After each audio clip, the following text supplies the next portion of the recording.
ప్రముఖ choreographer defame పండు master Visakhapatnam సమీపంలో జరిగిన రోడ్డు ప్రమాదంలో తీవ్రంగా గాయపడ్డ సంగతి తెలిసిందే. అయితే ప్రస్తుతం ఆసుపత్రిలో చికిత్స పొందుతున్న అతను బెడ్ పై నుంచి రిలీజ్ చేసిన వీడియో వైరల్గా మారింది. బుల్లితెరపై తనదైన డ్యాన్స్ స్టైల్తో అద్భుతమైన కొరియోగ్రఫీతో లక్షలాది మంది అభిమానులు సంపాదించుకున్నాడు ప్రముఖ డ్యాన్స్ మాస్టర్ పండు. ఈ టాలెంటెడ్ కొరియోగ్రాఫర్, ఎంటర్టైనర్ తాజాగా జరిగిన యాక్సిడెంట్లో తీవ్రంగా గాయపడ్డ సంగతి తెలిసిందే.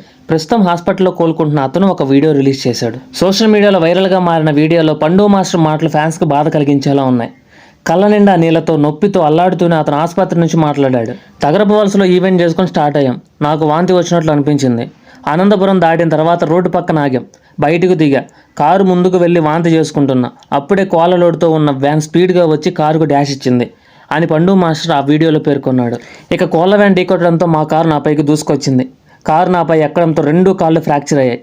అప్పుడు నేను అపస్మారక స్థితిలో ఉన్నాను. ఏం జరిగిందో అర్థం కాలేదు. హాస్పిటల్లోనే కళ్ళు తెరిచా అని పండు మాస్టర్ యాక్సిడెంట్ జరిగిన తీరును వివరించాడు.